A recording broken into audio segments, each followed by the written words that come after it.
नमस्कार। स्वागत है आपका न्याय पथ में। आज हम पढ़ेंगे कॉन्स्टिट्यूशन ऑफ इंडिया, भारत का संविधान।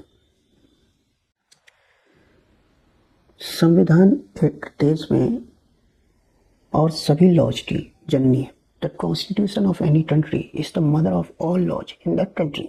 शुरू से ही मनुष्य एक समाज में रहता है और एक समाज को बाइंड करना ही हमारा मुख्य उद्देश्य रहना चाहिए। और समाज को हम कैसे बाइंड कर सकते हैं, कैसे समाज मिल बांट कर रह सकता है? लॉ के द्वारा। ऑस्टिन ने कहा था, law is the command of sovereign. Law of sovereign क्या होता है? The law of sovereign is the law which is prevalent all over the entire land. इस तरह से हम कह सकते हैं कॉन्स्टिट्यूशन जो है ऑस्ट्रेलियन सोवरन कमांड है, जो कि पूरे भारत में कॉन्स्टिट्यूशन प्रिवेलेंट है। अभी कमांड ऑफ सोवरन के भी काफ़ी सारे फॉर्म्स हैं। इसे हम यूँ भी कह सकते हैं कि पॉलिटी के मैनी फॉर्म्स हो सकते हैं, जैसे monarch, autocracy, socialist, democratic country भी है, सोशलिस्ट और कम्युनिस्ट। ये बाद में डेवलप हुई। 18वीं सदी के आसपास एक विचारधारा का जन्म हुआ। ये विचारधारा था कि एक राष्ट्र का संचालन उसके सिटीजन द्वारा होना चाहिए, ना कि किसी तानाशाह के द्वारा। इस विचार के दो पथ प्रदर्शक थे, टॉर्च बियरर थे, अमेरिकन रेवोल्यूशन और फ्रेंच रिवॉल्यूशन। अभी हमने ये जान लिया कि constitution is the mother of all laws. ये एक विभाग पे वो सारी चीज़ें जो जरूरी होती है लॉ एस्टेब्लिश करने के लिए, उसे बताती है। स्पिरिट, सोल और क्वालिटी। यदि लॉ को ज़्यादा समय तक सर्वाइव करना है तो उसे, जैसे सोसाइटी चेंज हो रही है, तो उसे भी खुद को अपडेट करते रहना होगा। और ये कैसे होगा? अमेंडमेंट के द्वारा। अमेंडमेंट हमारे कॉन्स्टिट्यूशन में आर्टिकल 368 में दिया हुआ है। अमेंडमेंट का मतलब होता है अल्टरेशन, चेंज या एडिशन। अभी मान लो कोई अमेंडमेंट हुआ और ये जो नया अमेंडमेंट है ये स्पिरिट ऑफ कॉन्स्टिट्यूशन के खिलाफ है, तो इसकी रेमेडी क्या है? तो हमारा वॉच डॉग यानी जुडिशरी पिक्चर में आएगा। वो ऐसे अमेंडमेंट को अनकॉन्स्टिट्यूशनल डिक्लेयर कर सकता है, जैसे नेशनल जुडिशियल अपॉइंटमेंट कमीशन को अनकॉन्स्टिट्यूशनल डिक्लेयर किया था। कॉन्स्टिट्यूशन को हम दो पार्ट में बांट सकते हैं, फिलोसॉफिकल पार्ट और बॉडी ऑफ कॉन्स्टिट्यूशन, जिसे पॉलिटी पार्ट भी कहते हैं। फिलोसॉफिकल पार्ट क्या है? ये guiding principle of any constitution है। ये क्या होता है? फिलोसॉफिकल पार्ट होता है soul of constitution, philosophical part होता है spirit of constitution, philosophical part होता है इथोस ऑफ कॉन्स्टिट्यूशन। अभी कोई भी लॉ फिलोसॉफिकल पार्ट के अगेंस्ट में नहीं जा सकती। इसमें क्या क्या आते हैं? प्रीएम्बल आते हैं, फंडामेंटल राइट्स आते हैं, फंडामेंटल ड्यूटीज आते हैं, directive principle for state policies आते हैं। तो ये हमारे फिलोसॉफिकल पार्ट में आते हैं। अभी इंडियन कॉन्स्टिट्यूशन जो है सबसे बड़ा संविधान था, पर आज की तारीख में रिपब्लिक ऑफ यूगोस्लाविया का संविधान सबसे बड़ा है। अभी भारतीय संविधान इतना बड़ा क्यों है? क्योंकि ये 3 टियर कॉन्स्टिट्यूशन है, यूनियन, स्टेट और ग्रास रूट लेवल डेमोक्रेसी, जिसे हम फर्दर डिवाइड कर सकते हैं म्यूनिसिपैलिटीज और ग्राम पंचायत, पंचायत में। तो हर टियर यानी यूनियन, स्टेट और ग्रास रूट लेवल डेमोक्रेसी, हर टियर 3 पिलर पे टिका हुआ है। लेजिस्लेटिव, जो लॉ बनाता है, देश का कानून बनाता है। एग्जीक्यूटिव, जो इम्प्लीमेंट करता है लॉ को। और जुडिशरी, जो वॉच डॉग है, जो नजर रखता है इन पे। अब देखते हैं फेज ऑफ कॉन्स्टिट्यूशन। कॉन्स्टिट्यूशन जो बना है, जो आज हमारे सामने है, ये जो बना, इसे हम 4 फेज में पढ़ते हैं, 4 फेज में डिवाइड कर सकते हैं। पहला फेज तो तब है जब 1600 ईस्वी में ईस्ट इंडिया कंपनी को चार्टर मिला था कि वो ईस्ट और साउथ ईस्ट एशिया में और इंडिया में व्यापार कर सकते हैं। दूसरा फेज तब है जब बैटल ऑफ पलासी जो 1757 में और बैटल ऑफ बक्सर जो 1764 में हुई थी। इन बैटल्स के बाद ईस्ट इंडिया कंपनी को बंगाल, बिहार और असम में दीवानी राइट्स मिल रहे थे। ये दूसरा फेज था।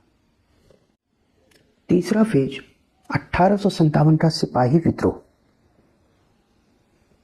और उसके बाद जो आया था गवर्नमेंट ऑफ इंडिया एक्ट 1858, इसे माना जाता है।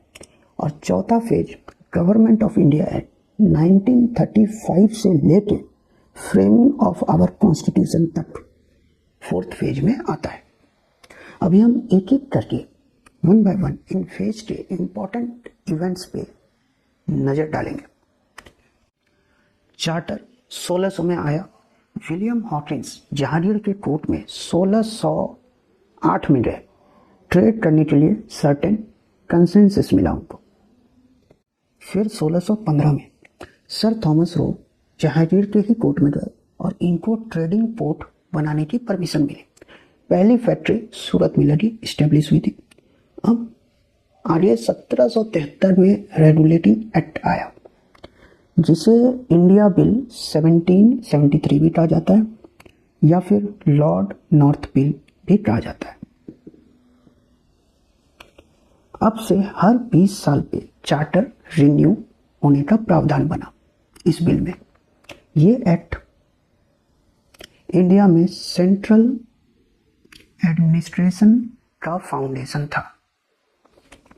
ब्रिटिश गवर्नमेंट को पहली बार सुपरवाइजरी राइट मिली कंपनी के ऊपर। उस टाइम पे 3 प्रेसिडेंसी थी, बॉम्बे, कलकत्ता और मद्रास प्रेसिडेंसी। इन तीनों में कलकत्ता में गवर्नर जनरल की सीट थी जो सीट ऑफ पावर थी। Governor of Madras and Bombay were now subordinate to Calcutta. पहले गवर्नर जनरल बने वॉरेन हेस्टिंग। पहला सुप्रीम कोर्ट ऑफ इंडिया 1774 में सदरे निजाम के नाम से बना जो कलकत्ता में था। कलकत्ता काउंसिल बना गवर्नर जनरल को असिस्ट करने के लिए। कोर्ट ऑफ डायरेक्टर्स बना जो कंपनी की गवर्निंग बॉडी थी। एक तरह से कहा जाए तो रेगुलेटिंग एक्ट ने अदर एक्ट्स के लिए दरवाजे खोल दिए। सेंट्रलाइजेशन के लिए यह पहला कदम था क्योंकि लॉज यूनिफॉर्मली अप्लाई किए गए। कहाँ कहाँ? कलकत्ता में, बॉम्बे में और मद्रास में। सबसे महत्वपूर्ण बात थी रेगुलेटिंग एक्ट के संदर्भ में कि भारत में जुडिशियल सिस्टम का आरंभ भी रेगुलेटिंग एक्ट के कारण हुआ था। फिर आया रेगुलेटिंग एक्ट 1781। इसे डिक्लेरेटरी एक्ट भी कहते हैं। इसने गवर्नर जनरल की पावर और बढ़ा दी। 1784 में आया पिट्स इंडिया एक्ट। इस एक्ट ने कंपनी के फंक्शन को 2 पार्ट में विभाजित कर दिया। पहला पार्ट था कमर्शियल फंक्शन, इसे संभालने के लिए कोर्ट ऑफ डायरेक्टर्स बने। दूसरा फंक्शन था पॉलिटिकल फंक्शन, इसे संभालने के लिए बोर्ड ऑफ कंट्रोल बना। इसमें 6 कैबिनेट मिनिस्टर थे। इन 6 कैबिनेट मिनिस्टर में 4 प्रिवी काउंसिल और 1 सेक्रेटरी फॉर फाइनेंस और 1 secretary of state for India. फिर आया चार्टर एक्ट 1813। यहाँ पे ईस्ट इंडिया कंपनी के अलावा भी जो ब्रिटिश मर्चेंट थे उन्हें अलाउ किया गया कि वो इंडिया में ट्रेड कर सकते हैं। इंडिया में ये 1813 का चार्टर सोशल लेजिस्लेशन के आरंभ का कारण बनी। एजुकेशन का प्रमोशन किया गया। 1 लाख रुपीज का इन्वेस्टमेंट एजुकेशन पर किया गया। क्रिश्चियन मिशनरी के लिए दरवाजे खोल दिए गए। सती प्रथा के खिलाफ लॉ बनी। सोशल डेवलपमेंट हुआ। साइंस और इंडियन लिटरेचर को प्रमोट किया गया। फिर आया चार्टर एक्ट 1833। यहाँ सेंट्रलाइजेशन हुआ। गवर्नर जनरल ऑफ बंगाल अब गवर्नर जनरल ऑफ इंडिया थे और पहले गवर्नर जनरल ऑफ इंडिया बने William Bentinck. Law making power governor general of India के हाथ में थी। आगरा 4th प्रेसिडेंसी बनी। सिविल सर्विसेज के लिए ओपन कंपटीशन होने शुरू हुए। फर्स्ट लॉर्ड कमीशन का सेटअप हुआ 1834 में under chairmanship of lord Macaulay. फिर 1853 में आया अंतिम चार्टर।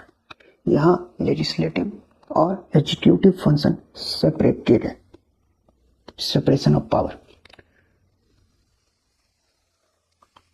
ओपन कंपटीशन सिस्टम आया, मैकूले कमेटी बनी 1854 में। यहाँ इंडियन सिविल सर्विस रिफॉर्म लाई गए। 6 मेंबर वाली सेंट्रल लेजिस्लेटिव काउंसिल बनी 1853 के चार्टर में। इसके बाद हुआ 1857 का विद्रोह। ये आज़ादी के लिए पहली लड़ाई भी कही जाती है। इसके परिणाम क्या हुए?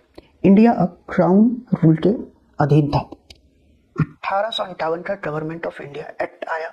इसके कारण ईस्ट इंडिया कंपनी को एबॉलिश कर दिया गया। गवर्नर जनरल अब वाइसरॉय नाम से जाना जाने लगा।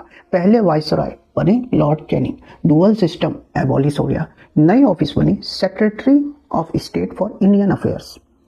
इसको असिस्ट करने के लिए 15 मेंबर की कमेटी बनाई गई। ये लोग हाउस ऑफ पार्लियामेंट को आंसरेबल थे। ये जो ऑफिस थी ये बॉडी कॉरपोरेट थी। ये सू कर सकती थी और इन पे सूट किया जा सकता था। इसके बाद इंडियन काउंसिल एक्ट आया। ये 3 इंडियन काउंसिल एक्ट आए थे 1861, 1892, 1909। 1861 ये लैंडमार्क प्लेटफॉर्म था डिसेंट्रलाइजेशन के लिए। यही डिसेंट्रलाइजेशन बेस बना हमारे कॉन्स्टिट्यूशन के 7th शेड्यूल का, जो 3 हिस्सों में बटा है, यूनियन लिस्ट, स्टेट लिस्ट और concurrent list. Indian council act 1861 ने स्टेट और प्रोविंशियल ऑटोनॉमी दी। इंडियंस को भी इन्वॉल्व किया जाने लगा लॉ मेकिंग प्रोसेस में। लॉर्ड कैनिंग ने 3 इंडियन को नॉमिनेट किया लेजिस्लेटिव काउंसिल में। और वो 3 इंडियन कौन कौन से थे? तो बनारस के राजा, उसके बाद दूसरे थे सर दिनकर राव और महाराज ऑफ पटियाला। 1861 से 1905 तक का जो पीरियड था वो भारत के लिए काफ़ी अंधकारमय था और ब्रिटिश राज के लिए काफ़ी गोल्डन पीरियड था। इंडियन काउंसिल एक्ट 1892 में कुछ खास काम नहीं हुए थे। इंडियन काउंसिल एक्ट 1909 में लेजिस्लेटिव काउंसिल के मेंबर 16 से 60 हो गए। कम्युनल इलेक्टोरेट बना। मिंटो को फादर ऑफ कम्युनलिज्म कहा जाता है इंडिया में। इसी एक्ट में रॉलेट एक्ट भी आई थी, जिसके जवाब में असहयोग आंदोलन हुआ था। फिर गवर्नमेंट ऑफ इंडिया एक्ट 1919 आई। इसमें council of secretary of state को बाउंड कर दिया गया advice of his council of minister से। अब सेक्रेटरी ऑफ स्टेट का जो एक्सपेंस है वो ब्रिटिश गवर्नमेंट उठाएगा। इसका जो भी खर्च होता था अब ब्रिटिश गवर्नमेंट उसको उठाती थी। सेंट्रल लेजिस्लेचर को डिवाइड किया गया काउंसिल ऑफ स्टेट में और लेजिस्लेटिव असेंबली में। Council of state upper house और legislative assembly lower house. Upper house में 60 मेंबर थे, 33 इलेक्टेड और 27 नॉमिनेटेड। लोअर हाउस में 144 मेंबर थे, 103 इलेक्टेड और 41 nominated. Voting power limited franchise को दिया गया। Central public service commission establish हुई थी, जो आज की तारीख में यूपीएससी। प्रोविंशियल लेजिस्लेचर में यूनिकैमरलिज्म का प्रोविजन बना। कुछ अच्छे प्रोविजन भी बने थे, जैसे कि हर 10 सालों में रिफॉर्म होना। प्रिंसिपल ऑफ डायरकी आया, जिसको स्ट्रॉन्ग रिएक्शन देखने को मिले असहयोग आंदोलन के रूप में। 1927 में रिफॉर्म कमेटी बनी, जिसके चेयरमैन थे साइमन। फिर 3rd राउंड टेबल के कॉन्फ्रेंस की विफलता के बाद गवर्नमेंट ऑफ इंडिया एक्ट 1935 आया था और आज हमारे संविधान में इस एक्ट के लगभग 250 प्रोविजन हैं। जॉइंट सेलेक्ट कमेटी बनाई गई थी जिसके चेयरमैन बनाए गए लॉर्ड लिनलिथ को। गवर्नमेंट ऑफ इंडिया 1935 के बाद इंपॉर्टेंट रिमार्केबल बदलाव हुए थे, जैसे फेडरल लेजिस्लेशन बनाया गया, काउंसिल ऑफ स्टेट बनाया गया जिसके 260 मेंबर थे, जिसमें 104 नॉमिनेटेड बाय प्रिंसली स्टेट थे। फेडरल असेंबली बनाई गई जिसके 375 मेंबर थे और उसमें से 125 नॉमिनेटेड थे प्रिंसली स्टेट के द्वारा। इंडियन काउंसिल को एबॉलिश कर दिया गया। डायरकी जो है प्रोविंसेस में एबॉलिश कर दी गई। 2 नए प्रोविंसेस बने, ओडिशा और सिंध, जो आज पाकिस्तान में है। 1/3 रिप्रेजेंटेशन मुस्लिम को गारंटी कर दी गई। बर्मा और एडेन जो बम्बे के आसपास थी वो अब भारत के पार्ट नहीं थे, उन्हें पृथक कर दिया गया इंडिया से। फेडरल कोर्ट की स्थापना हुई 1950 में, जो बाद में सुप्रीम कोर्ट बना। आरबीआई की स्थापना भी हुई थी। उसके बाद माउंटबेटन प्लान आया, फिर इंडियन इंडिपेंडेंस एक्ट 1947 आया। उससे पहले 1934 में एमएन रॉय ने एक सुझाव दिया था कि संविधान का निर्माण कॉन्स्टिट्यूएंट असेंबली द्वारा होना चाहिए। नेहरू जी ने 1938 के इंडियन नेशनल कांग्रेस के सेशन में यह घोषणा की थी कि कॉन्स्टिट्यूशन बनेगा तो कॉन्स्टिट्यूएंट असेंबली द्वारा ही, which represent the people of India. उसके बाद ट्रिप्स मिशन आया जिसे जिन्ना ने कभी नहीं स्वीकारा। उसके बाद नवंबर 1946 में कॉन्स्टिट्यूएंट असेंबली का गठन हुआ। इसमें 389 मेंबर्स थे, 296 ब्रिटिश इंडिया से, 93 सीट जो थी वो प्रिंसली स्टेट से आई थी। प्रोपोर्शन के हिसाब से था, करीब 10 लाख पर 1 सीट। कॉन्स्टिट्यूएंट असेंबली की पहली सिटिंग 9 दिसंबर 1946 को थी। पहले टेम्पोररी प्रेसिडेंट बने थे डॉक्टर सच्चिदानंद सिन्हा। 11 दिसंबर 1946 ये कॉन्स्टिट्यूएंट असेंबली की दूसरी सिटिंग थी। यहाँ परमानेंट प्रेसिडेंट बना दिया गया डॉक्टर राजेंद्र प्रसाद जी को। वाइस प्रेसिडेंट बनाए गए एससी मुखर्जी। अभी हमें आज़ादी मिल गई थी। कॉन्स्टिट्यूएंट असेंबली अब सोवरेन बॉडी थी। कॉन्स्टिट्यूएंट असेंबली के 2 फंक्शन थे, लेजिस्लेटिव फंक्शन जो लॉ बनाता था और दूसरा कॉन्स्टिट्यूएंट फंक्शन। और ये सब कब तक? जब तक संविधान निर्माण का कार्य पूरा नहीं हुआ, यानी 26 नवंबर 1949 तक। 22 जुलाई 1947 कॉन्स्टिट्यूएंट असेंबली ने नेशनल फ्लैग अडॉप्ट किया। 24 जनवरी 1950 वंदे मातरम को नेशनल सॉन्ग के रूप में अपनाया गया। पहले राष्ट्रपति बने डॉक्टर राजेंद्र प्रसाद 24 जनवरी 1950 को। कॉन्स्टिट्यूशन मेकिंग कमेटी बनाई गई जिसके अंतर्गत ड्राफ्टिंग कमेटी बनाई गई जिसके चेयरमैन थे बी आर अम्बेडकर। इसमें 7 मेंबर थे। बी आर अम्बेडकर के अलावा डॉक्टर गोपाल स्वामी अयंगर, ए के अय्यर, के एम मुंशी, सैयद मोहम्मद सदाउल्ला, माधवराव जिन्होंने बी एल मित्तल को रिप्लेस किया था, और टीटी कृष्णमचारी जिन्होंने टीपी खैतान को रिप्लेस किया था। बी एल मित्तल जो बीमार हो गए थे और डीपी खैतान जिनका निधन हो गया था, इसलिए उन दोनों को रिप्लेस कर दिया गया था। कॉन्स्टिट्यूशन बनके तैयार था और इसका पहला ड्राफ्ट फेब 1948 में पब्लिश हुआ। यह सजेशन के लिए और क्रिटिसिज्म के लिए ओपन था। सेकेंड ड्राफ्ट आया अक्टूबर 1948 में। इसकी पहली रीडिंग हुई 4 नवंबर 1948 को। इसकी सेकेंड रीडिंग हुई 15 नवंबर 1948 को और इसकी थर्ड रीडिंग हुई 26 नवंबर 1949 को। और यही कॉन्स्टिट्यूशन थर्ड रीडिंग के बाद पास कर दिया गया कॉन्स्टिट्यूएंट असेंबली के द्वारा। 284 आउट ऑफ 299 मेंबर वहां प्रेजेंट थे, उन्होंने साइन किया और प्रियम्बल सबसे अंत में हमारे संविधान में जोड़ा गया। उस समय हमारे पास 395 आर्टिकल थे और 8 शेड्यूल थे। आज की तारीख में भी 395 आर्टिकल ही हैं और 8 शेड्यूल बढ़ के अब 12 शेड्यूल हो गए। हमारे संविधान का डेट ऑफ कमेंसमेंट है 26 जनवरी 1950। इसके पीछे की कहानी क्या है? लाहौर अधिवेशन था कांग्रेस का, 1929 में पूर्ण स्वराज की तारीख तय की गई उस दिन 26 जनवरी, इसलिए हम डेट ऑफ प्रमिसमेंट 26 जनवरी मानते हैं। संविधान के 16 आर्टिकल तो 26 नवंबर 1949 को ही फोर्स में आ गए थे और जो बचे वो 26 जनवरी 1950 से फोर्स में आए।